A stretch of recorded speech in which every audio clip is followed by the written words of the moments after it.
Hey everyone, welcome to the show. Okay, Kav, we need to dive right into this because I am still wrapping my head around it. We're looking at one of the most unbelievable, head-scratching turnarounds in modern cricket. I mean, how does a team go from standing on top of the world, literally lifting the T20 World Cup trophy in March, to an absolute team in crisis by July? I know, Nix. It's wild. Today, we're breaking down the disastrous 2026 T20 international tours of Ireland and England. It's a run that has left Indian cricket fans completely searching for answers. The contrast is just stark. Think about it. March 2026, world champions. Total euphoria, dominance. They looked absolutely invincible. Right, and then you fast forward to July 2026, a massive 0-6 match record across 2 tours. It's honestly almost comical how fast things can change in cricket. It really just goes to show that no matter how much talent you have on paper, a chaotic transition period can completely derail your momentum. And the number 16 makes that derailment even more shocking. 16! That is the incredible record-breaking number of consecutive T20 I-Series victories India had strung together before this summer. A 16-series winning streak that came to a screeching, painful halt on the green pitches of Belfast. Section 1. The Irish Ambush. When you look at the raw numbers, a major theme quickly emerges. In the first match, Ireland puts up 182 for 9, and India gets bowled out for just 148, a definitive 34-run defeat. Yeah, and then looking to bounce back in the second T20I, India chases 154 but falls agonizingly short by just one single run, finishing at 153 for 9. India's high-octane, aggressively refined IPL batting style just completely failed to adapt to those nuanced, seam-friendly Irish conditions. The batters were swinging for the fences when the situation clearly demanded patience and calculated strike rotation. Absolutely, Nix, and that failure to adapt was most glaring right at the top of the order. This top-order fragility was a recurring nightmare throughout the entire tour. The much-hyped IPL to international transition, yeah, it looked incredibly disjointed. For sure. Batters struggled with the absolute basics, like just rotating the strike to keep the scoreboard ticking. In the second match, they suffered a devastating collapse, finding themselves reeling at 19 for 3 in just 3 overs against debutant Jai Mundra. And even when players tried to anchor the innings, the pacing was entirely off. Take Tilak Varma's gritty 55. It took him 46 balls to get there. Experts heavily criticize that strike rate as simply too slow to orchestrate a modern T20 chase. You simply cannot afford to chew up that many deliveries in this format. Section 2. The 15-year-old snub and management blunders. 15.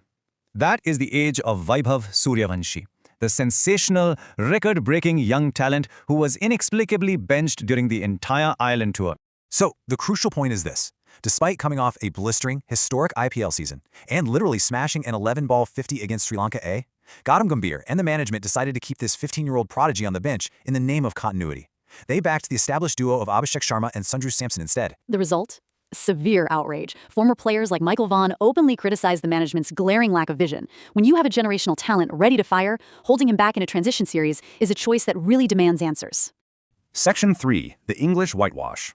This is where it became a rapid descent into absolute chaos. The timeline literally speaks for itself. The first match was a washout, which honestly in hindsight was probably the best result of the series for India. Nix, haha, so true. By the third match, the batting had completely imploded. In the fourth, they suffered a humiliating 9-wicket defeat that wasn't even competitive. And the fifth match? You're not going to believe this, but the team actually got stuck in Southampton traffic, delaying the start of the game by 30 minutes. Being stuck in traffic is honestly the perfect metaphor for the entire sluggish, frustrating tour, which obviously ended in a heavy 56-run loss. Nothing was moving in the right direction.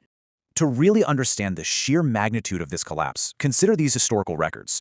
During that third T20I, facing the fierce, hostile pace of Josh Tongue and Jofra Archer, India was bundled out for 76. 76! That is their second lowest T20I total ever. And because they were chasing a target, it resulted in a 125-run loss. Let that sink in for a second. That is their biggest defeat by runs in a T20I chase in the entire history of the program.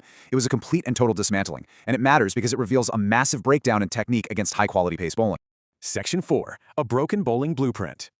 Former player Dinesh Karthik summed up the confusion perfectly with this observation. He said, "They literally had nobody. Then why choose a playing 11 where you don't have 5 frontline bowlers?" Exactly.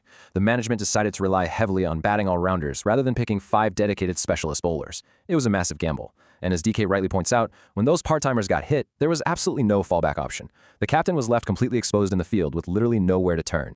And this step-by-step breakdown perfectly illustrates how that poor planning played out in real time. It was like a comedic tragedy out there. Step 1. You start with Suryansha Shedge over Shivam Dube, and Shedge gets taken for massive runs early on. Right, and then step 2, your main bowlers, Akshar Patel and Prince Yadav, are systematically dismantled by the sheer power of Jos Buttler and Harry Brook.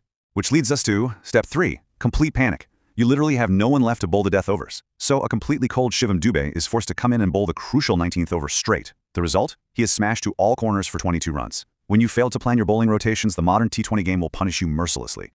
And when you bowl without a plan against a deeply experienced team like England, this is the final result. 17. That is the staggering number of sixes the Indian bowling attack gave away in that final match alone, allowing England to post a mammoth 257 runs. You simply cannot win a cricket match when you're conceding that many maximums. No way. Section 5. The crown lost. The rushed transition of the captaincy from Surya Kumar Yadav to Shreyas Iyer clearly backfired. Shreyas Iyer now holds the unwanted record of 0 wins in his first 6 concluded matches as captain. Yeah, and furthermore, he is the first Indian captain to lose 2 consecutive T20I series since Virat Kohli did it back in 2019. It's a heavy burden for a new captain trying to find his footing, especially when the team dynamic is already so fragile. Leadership requires stability, and right now, the foundation is completely shaking. Now, to be fair to the team, here is the captain's own defense. Shreyas Iyer openly admitted that adaptation was the missing key. He stated, "The conditions changed. As professionals, we need to learn and be aware of all these conditions." The pitches in the UK simply weren't what they were used to. The ball moved differently off the seam, the bounce was steeper, and the team completely failed to adjust the professional awareness fast enough to match that shifting environment.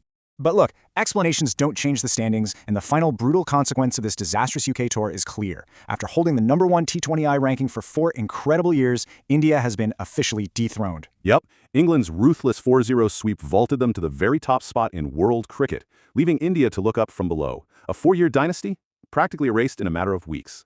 Which leaves us with this massive, looming question. We've seen the collapses, the tactical errors, and the baffling selections. After a historic 0-6 run that shattered a world champion aura, can Gautam Gambhir and the BCCI right this ship? Can they stabilize the squad and integrate the right youth before the next major tournament? Or is this the start of a much deeper slump?